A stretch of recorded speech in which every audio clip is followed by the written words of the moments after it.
light is really shining off of this. Okay.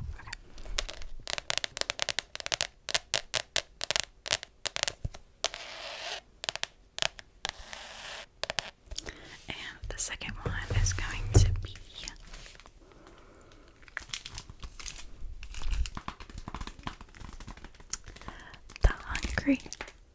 the very hungry caterpillar. I know you have to remember this one.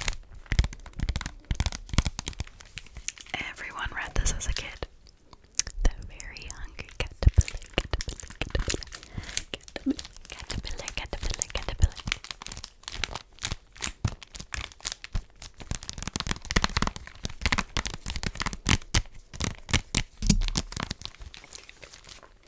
Let's start off with the toad. The frog and the toad.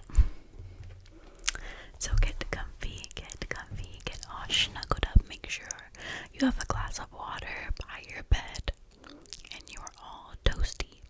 Put on some extra fuzzy socks right now so you will be completely and utterly relaxed. Pause this video and go put on those socks. Okay. The toad, oh my gosh, the frog and the toad are friends.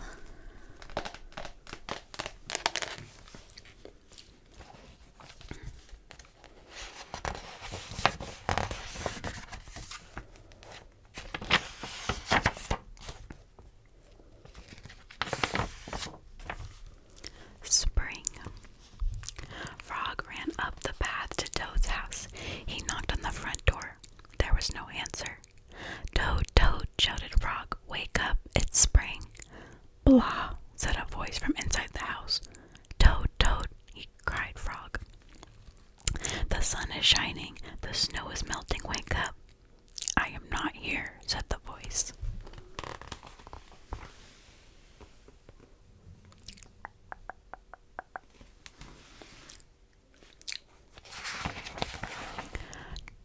Frog walked into the house. It was dark. All the shutters were closed.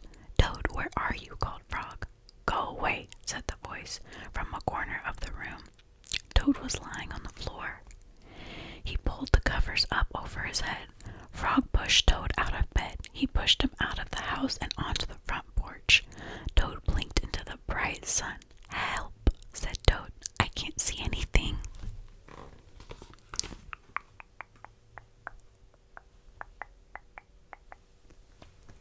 Mr. Toad, Mr. Toad. I wonder why he's not excited for spring. Don't be silly, said Frog.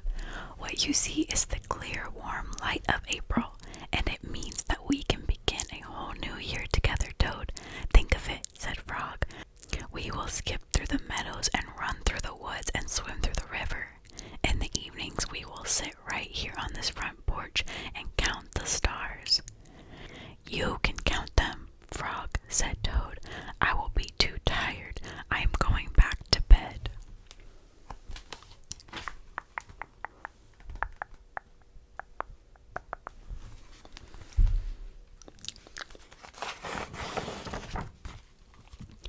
Toad went back into the house. He got into bed and pulled the covers over his head again. But Toad, cried Frog, you will miss all the fun. Listen, Frog, said Toad, how long have I been asleep? You have been asleep since November, said Frog. Well then, said Toad, a little more sleep will not hurt me. Come back again and wake me up at about 1/2 May. Good night, Frog. I think that's a long time.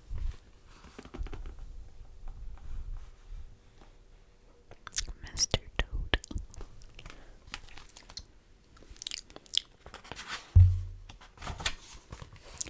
But Toad, said Frog, I will be lonely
said Toad.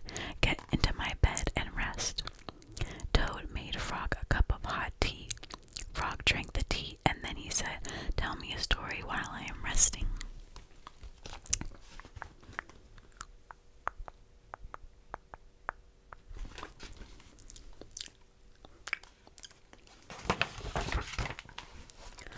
"All right," said Toad. "Let me think of a story to tell you."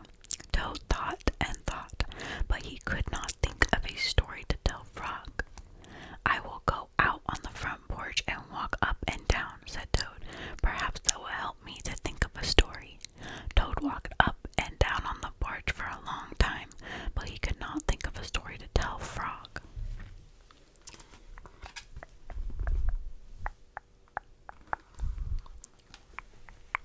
He's thinking and thinking and thinking.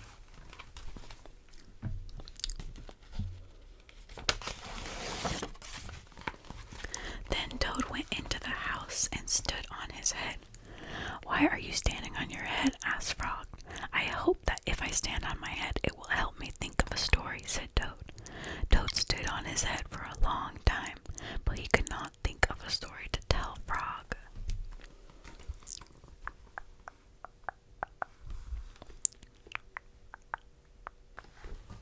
I wonder what this looks like upside down. It looks like he's going to raise the roof.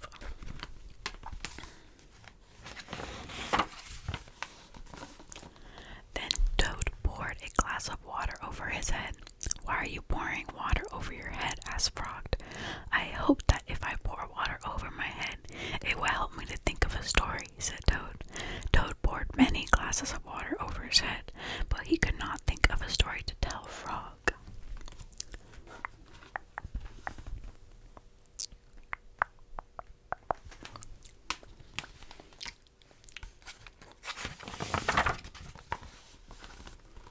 Then Toad began to bang his head against the wall.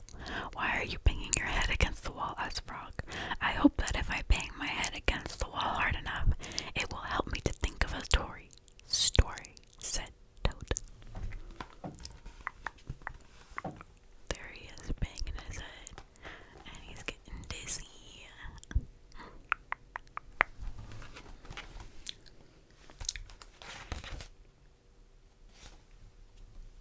I didn't read this other page. "I am feeling much better now, Toad," said Frog. "I am feeling much better now, Toad," said Frog. "I do not think I need a story time anymore." "Then you get out of bed and let me get into it," said Toad, "because now I feel terrible." Frog said, "Would you like me to tell you a story, Toad?" "Yes," said Toad, "if you know one."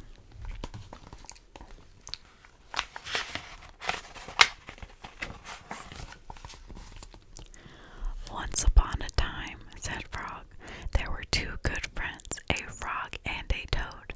The frog was not feeling well. He asked his friend, the toad, to tell him a story. The toad could not think of a story. He walked up and down on the porch, but he could not think of a story. He stood on his head, but he could not think of a story.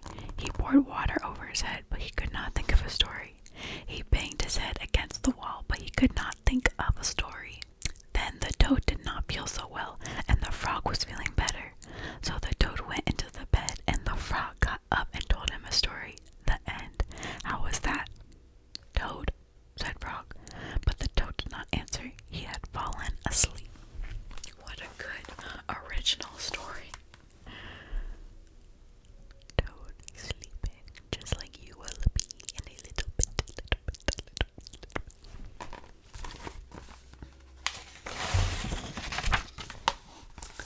Next story. The Lost Button.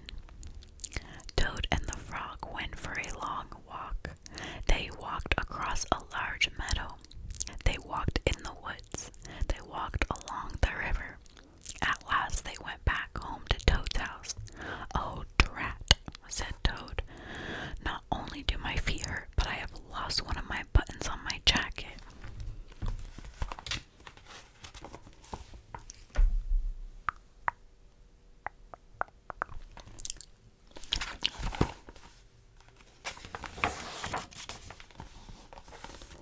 "Don't worry," said Frog. "We will go back to all the places where we walked. We we will soon find your button. They walked back to the large meadow. They began to look for the button in the tall grass. Here's your button, cried Frog. That's not my button, said Toad.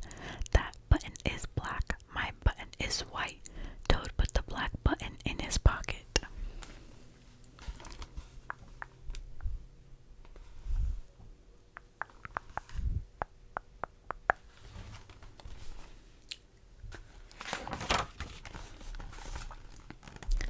A sparrow flew down. Excuse me, said the sparrow. Did you lose a button?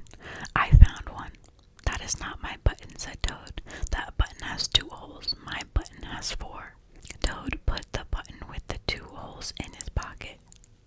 They went back to the woods and looked on the dark paths. Here's your button, said Frog. That's not my button, cried Toad. That button is small. My button was big. Toad put the small button in his pocket. The sparrow and Toad. Toad and Frog.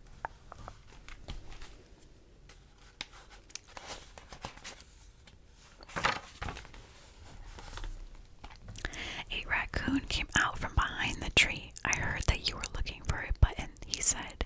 Here's one that I just found. That is not my button, wailed Toad. That button is square. My button is round.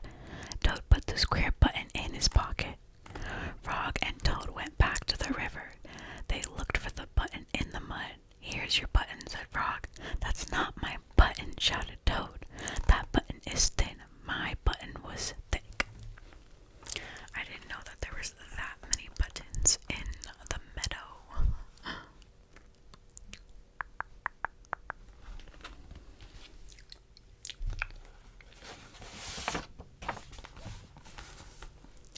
Toad put the thin button in his pocket. He was very angry. He jumped up and down and screamed, "The whole world is covered with buttons, and not one of them is mine." Toad ran home and slammed the door. There on the floor he saw his white, 4-holed, big, round, thick button. "Oh," said Toad, "it was here all the time. What a lot of trouble I have made for Frog." Throw a little tantrum right there. Little tantrum.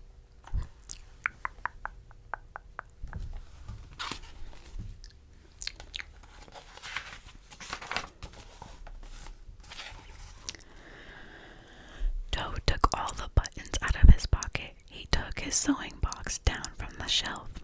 Toad sewed the buttons all over his jacket. The next day, Toad gave his jacket to Frog. Frog thought that it was beautiful. He put it on and jumped for joy. None of the buttons fell off. Toad had sewed them on very well.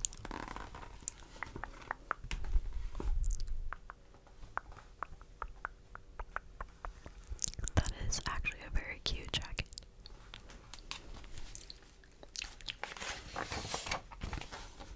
The next story.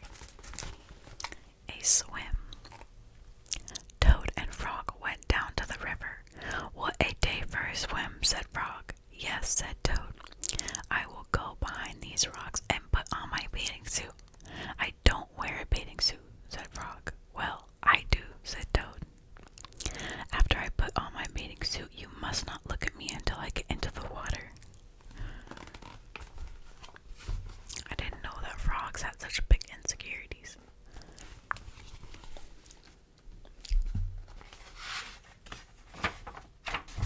This book actually looks pretty long, so I might just be reading this one. "Why not?" asked Frog. "Because I look funny in my bathing suit."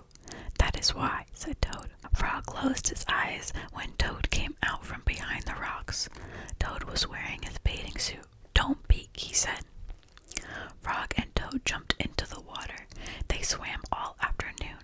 Frog swam fast and made big splashes. Toad swam slowly and made smaller splashes. Smaller splashes. Mr. Frog. Mr. Toad and Frog. A turtle came along the riverbank. "Frog, tell that turtle to go away," said Toad. "I do not want him to see me in my bathing suit when I come out of the river." Frog swam over to the turtle. "Turtle," said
you look. Then I will stay right here until they go away, said Toad. The turtle and the lizards and the snake and the dragonflies and the field mouse all sat on the river bank. They waited for Toad to come out of the water. Please, cried Frog, please go away. But no one went away. Toad was getting colder and colder. He was beginning to shiver. And sneeze.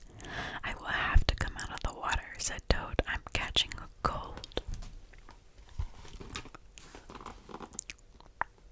Look at that little toad in there.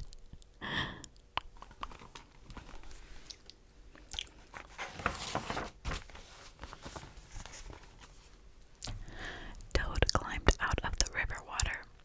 The water dripped out of his bathing suit and down onto his feet. The turtle laughed, the lizards laughed, the snake laughed, and the field mouse laughed, and the frog laughed.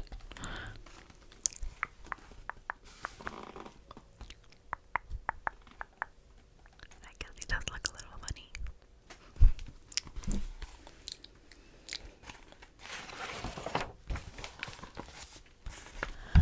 What are you laughing at, Frog? Said Toad. I am laughing at you, Toad, said Frog, because you do look funny in that bathing suit. Of course I do, said Toad. Then he picked up his clothes and went home.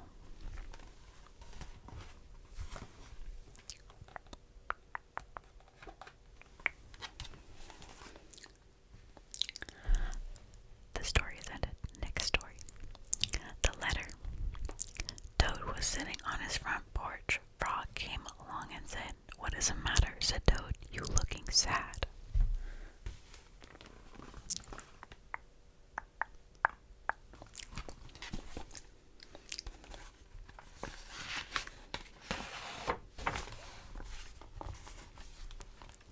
"Yes," said Toad, "this is my sad time of the day. It is the time when I wait for the mail to come. It always makes me very unhappy." "Why is that?" asked Frog.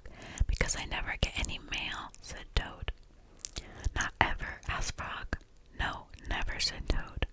"No one has ever sent me a letter. Every day my mailbox is empty. That is why waiting for the mail is a sad time for me." Frog and Toad sat on the porch feeling sad together.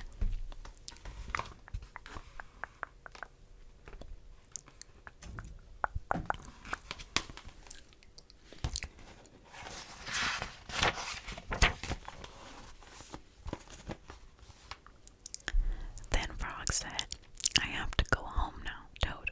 There is something that I must do." Frog hurried home. He found a pencil and a piece of paper. He wrote on the paper. He put the paper in an envelope. On the envelope he wrote, "A letter for Toad." Frog ran out of his house. He saw a snail that he knew.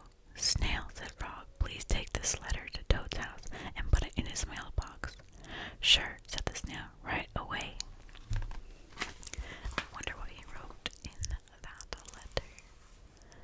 Cute little snail.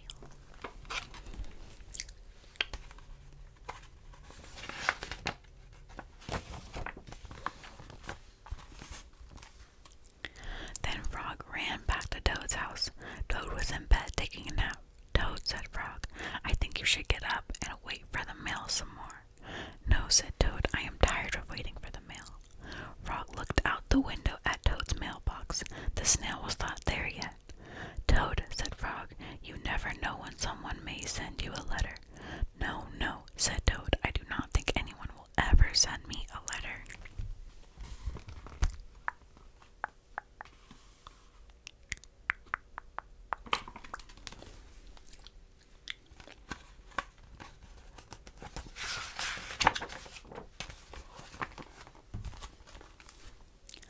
Frog looked out of the window. The snail was not there yet. "But Toad," said Frog, "someone may send you a letter today."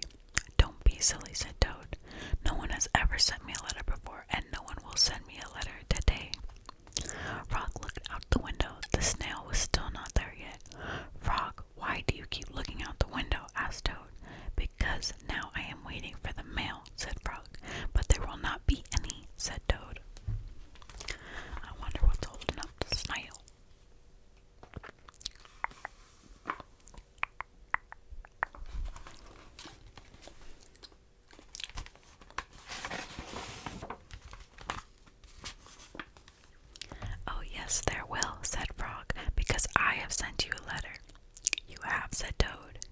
What did you write in the letter? Frog said, I wrote, Dear Toad, I am glad that you are my best friend. Your best friend, Frog. Oh, said Toad, that makes a very good letter. Then Frog and Toad went out onto the front